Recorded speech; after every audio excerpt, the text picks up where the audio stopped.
Eh, di ba tanongin mo yung katabi mo, bakit ka ba narito?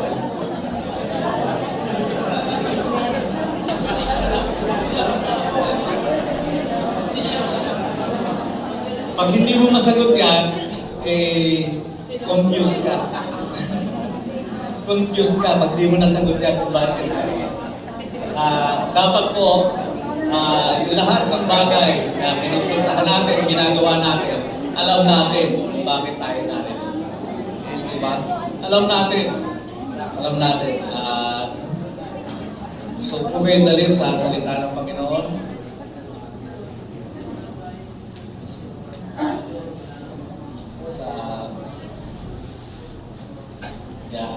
John 15:16.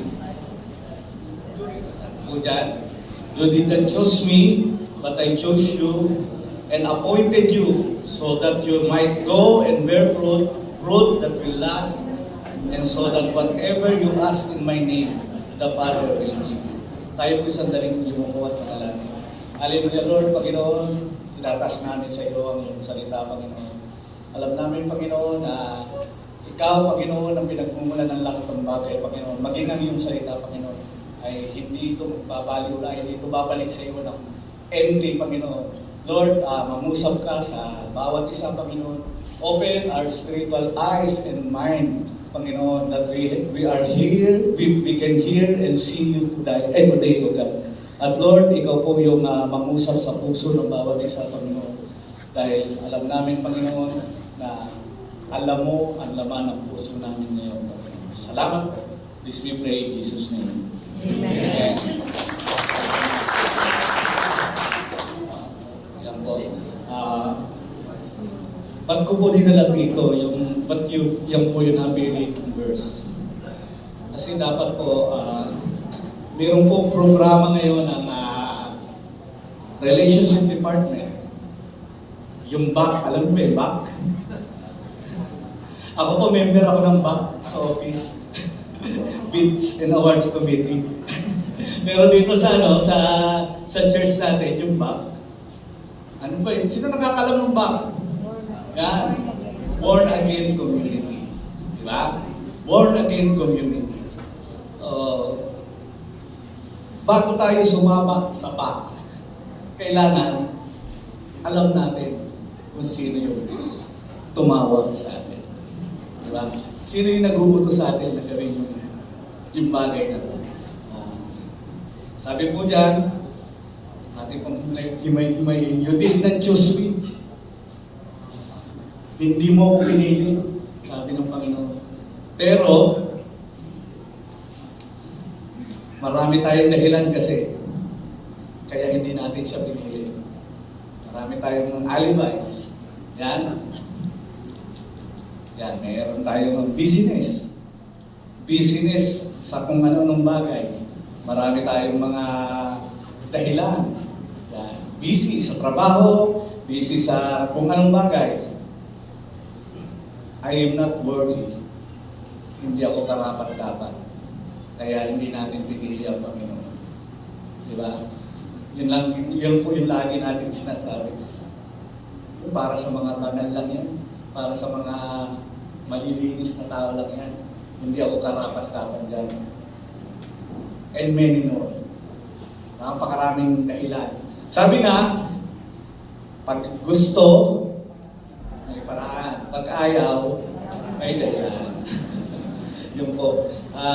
Pero, kahit di natin siya pinili, ang ating Panginoon, isa yung malinaw na gusto niyang sabihin sa atin. But I choose you and appointed you. So, hindi ang pumili sa iyo ay hindi yung core leader mo. Ang pumili sa iyo, hindi yung ministry head mo. Hindi rin yung pastor mo ang pumili sa iyo. Sinasabi ng Panginoon, I choose you. Pinili kita. At hindi lang yun. Hindi ka lang pinili. And appointed you. In-appoint ka, mabira. Sa nag-apply ng trabaho, pag napili ka na, malaki ng laban mo. Pero pag inisyuhan ka ng appointment, permanent ka na. Di ba? Ganun eh. Pag sa realidad po, pag nag-apply ka ng trabaho, maraming requirements. Pero pag dumaan ka dun sa screening committee, napili ka na, malaki ng laban mo. Pero after that, i-issuehan ka ng appointment. Ganun din pala yung Panginoon, pinili ka. Kaya lang yung Panginoon, sa pagpili sa'yo, minarapat ka niya. Hindi ka karapat dapat, pero minarapat ka niya, pinili ka niya. Kaya, ano pang dadahilan mo? Sabihin mo, hindi ka karapat dapat. Sabihin mo, busy ka. Pero minarapat ka niya eh. Yan. He qualifies you. Kasi, kung minsan, tayo po laging nating dahilan, hindi ako pwede dyan, hindi ako marunong magsalita, hindi ako marunong mag-share. Ito lang alam kong Bible verse. Pero sa Panginoon, iba yung standard niya. Kinqualify ka niya kasi nakita niya yung puso. Sa puso po siya tumitingin. He gives you authority. Yan, authority. Binigyan ka niya ng authority. So, kaya minsan, nag-lead ka, mahawa ka ng C2S group kasi inauthorize ka ng Panginoon. Hindi yung leader mo ang nag-authorize sa iyo, yung Panginoon ang nag-authorize sa iyo. Kaya dapat i-treasure natin to. Kung ano man yung pinapagawa niya. So that you may go. Yan. Palalim na tayo ng palalim. May go na, action na to. Pag go, sinabing go, action na to. Lalakad ka na. Pag go, kailangan mo mag-initiate. Kanina sa ASP, kasama ko yan sa pinag-aralan namin. Kailangan mong gawin yung duty mo or responsibility. So, diyan papasok yung service. Service. Pinag-usapan yung service. Ano ba sa Tagalog yung service? Servisyo. Servisyo is sa Espanyol. Paglilingkod. Ha? Paglilingkod. Paglilingkod. Paglilingkod. Service is paglilingkod. Pag sinabing service sa Panginoon, yan. Pero bago tayo pumunta ron, mayroon akong trivia. Yan. Sino makakasagot, bibigyan ng premyo ni Kuya Lito. Yan. Yan. Any answer? Ha? Paglilingkod. Ha? Walang nakakaalam? Yan. Di ba? Ang tawag natin doon sa pagpunta natin dito, umatin tayo ng worship service. Di ba? So, pag umaten ka at nag-worship ka, then nag-stay ka dito, nag-service ka, that is worship service. Pero pag nag-attend ka ng service, nag-worship ka, umuwi ka na, that is worship go home. Kailangan may service pala. Hindi lang na worship, combination po. May gagawin ka. Pagkatapos mo magpuri, may gagawin ka. Kailangan mong magbigay ng serbisyo or paglilingkod. At pag pinag-usapan po yung paglilingkod, the highest calling ng Panginoon sa bawat isa natin, yun yung paglilingkod natin. Kaya tayo nandito, nasa ministeryo tayo po ay naglilingkod. At ano bang meaning ng service? Sabi sa dictionary, yan, the action of helping or doing work for someone. Sa dictionary po yan, assistance or advice given by customer sa mga trabaho, sa mga perform routine maintenance, repair work. Sa mga factory, may maintenance service sila. May regular yan. Sa sasakyan, di ba, meron tayo preventive maintenance, yung service.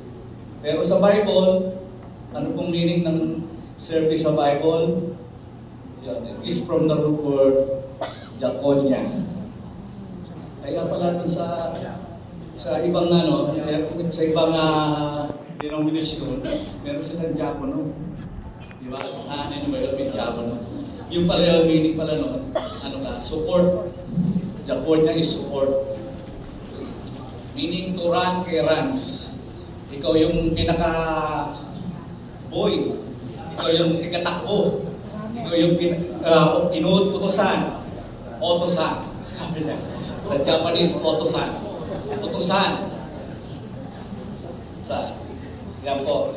Sabi po sa Mark 10:45, "For even the Son of Man did not come to be served, but to serve and to give His life as a ransom for many." So, ang una pong nagpakita sa atin ng example ng highest service ay walang iba kundi ang ating Panginoong Jesus. Na hanggang pagbaba niya sa lupa, hindi siya'y hari. Pero nakita niyo na pinili niya magsunod. Siya daw ay bumaba dito para maglingkod, hindi para paglingkuran. So, sabi nga, yung minsan, nature po kasi ng tao, pagka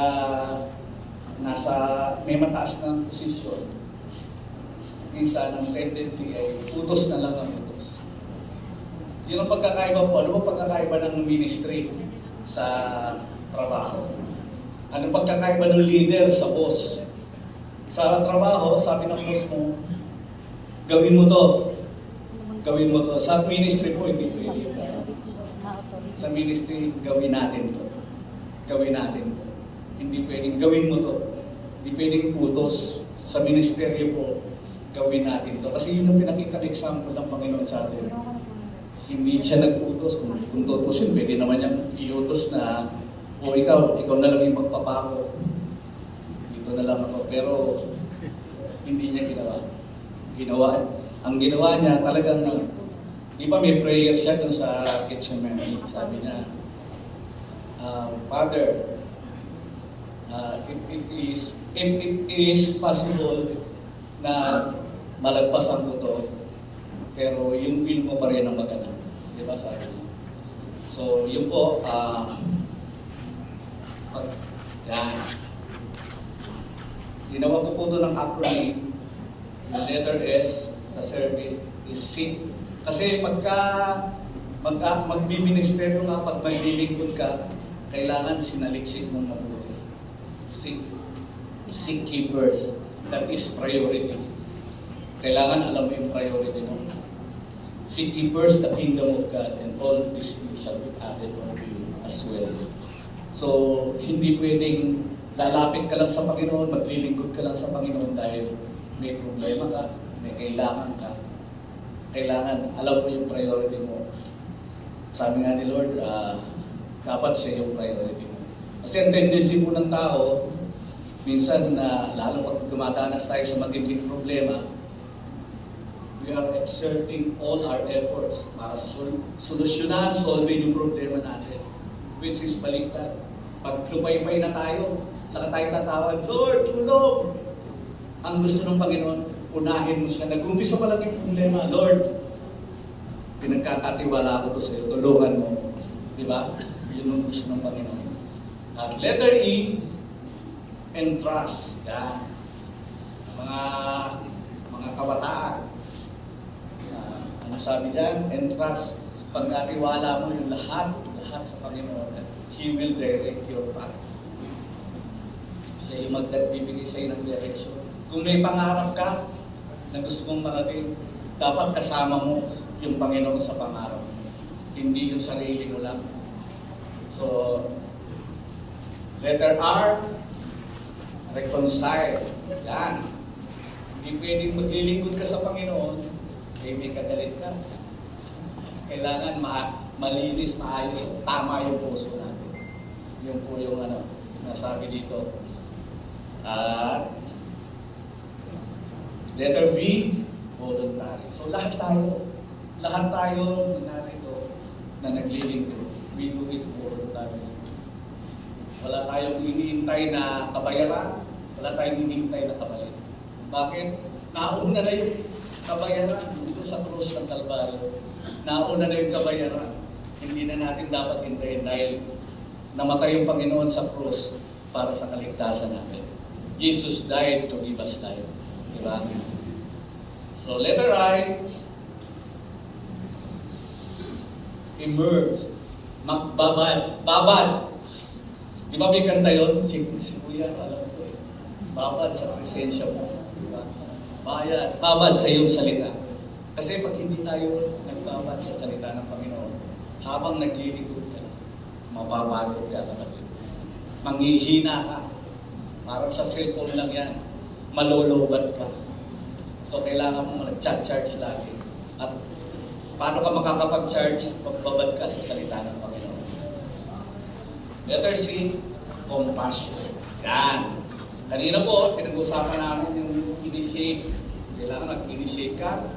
Yung kabutihan na tanggap mo, sa ASP po to kailangan ibahagi mo, mag-initiate ka. Pero hindi mo kaya mag-initiate na sa sarili mo lang. Kailangan mo ng compassion. Kasi pag wala kang compassion, baka pipiliin mo lang yung share mo, pipiliin mo lang yung kakausap. Kailangan namin yung compassion, napaka-importante ko. Compassion sa pagbabahagi ng salita. Ang letter E, yan, excellence. Excellence. Sa tinatanong ko nga kanina, nagkwento ko kami sa labas, ano may gagawin nyo? Community service. Di ba? Community service para magkaroon ng born-again community. Di ba? Nagbibiroan nga kami, sige magwalis kayo, kami magsishare kami. Pero kailangan yung excellence. Ano ba yung kaibahan nyo? Ano ba yung kaibahan natin sa gagawin natin? Marami pong nagbo-volunteer, nagsiservice dyan. Meron dyan yung mga estudyante, yung may NSTP dyan. May ano dyan, may mga street sweeper dyan. Ano ba magiging kaibahan nyo sa gagawin natin? Anong kakaibahan natin? Unang-una, alam natin kung sino yung tumawag sa atin. Then, kailangan yung excellence. Dapat alam mo at precise ka dun sa gagawin mo.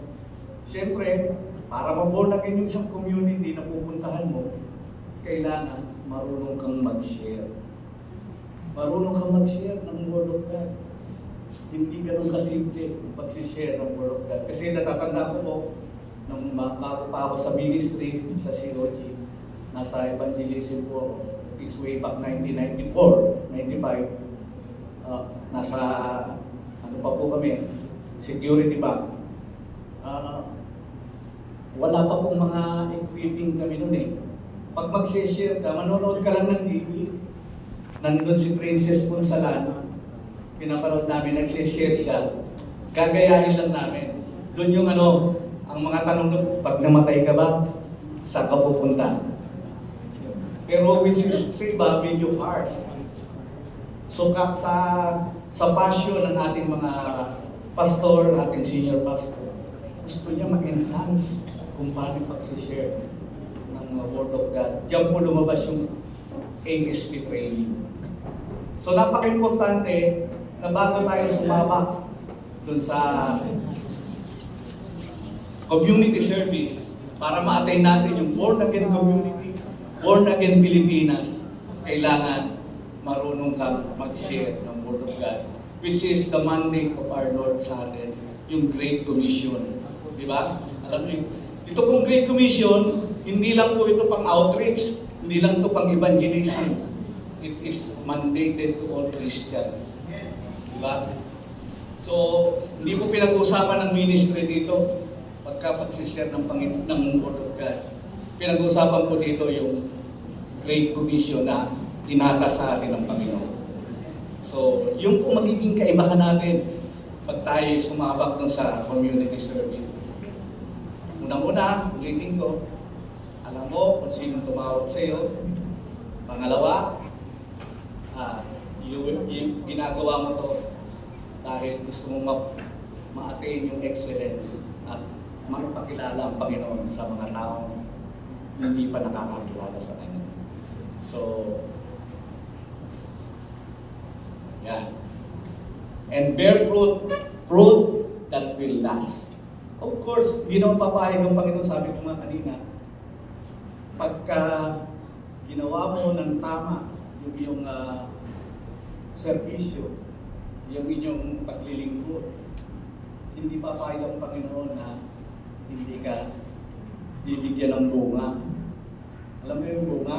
Tayo lahat bunga tayo. Dati tayo po ay hindi nakakakilala sa Panginoon, pero mayroong once in our lifetime, mayroong naglakas ng loob na bahaginan ka ng salita ng Diyos. Kaya ka narito ngayon. Ikaw yung bunga, tayo ng bunga. Ngayon, it's our time. It's our time to shine.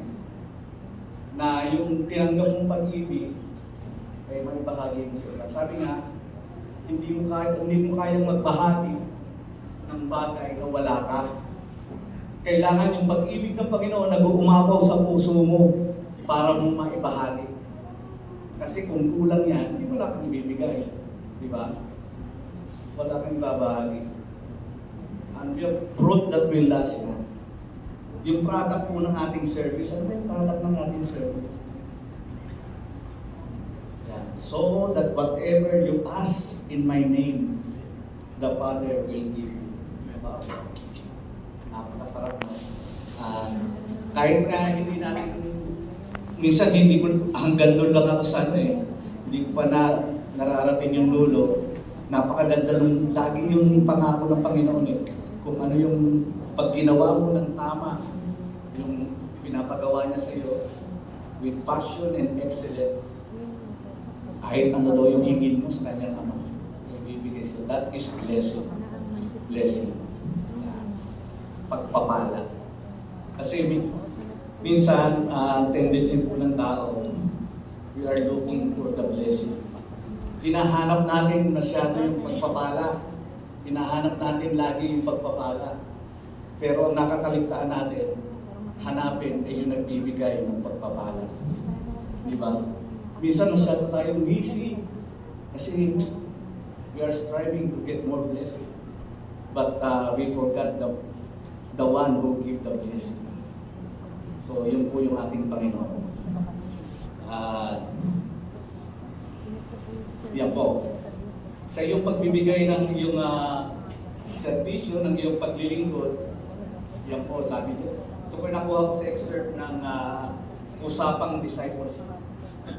Sabi po dyan, hindi lahat ng tao ay magugustuhan ka. Kahit nagko-community service ka, naglilinis ka, nakikipag-fellowship ka.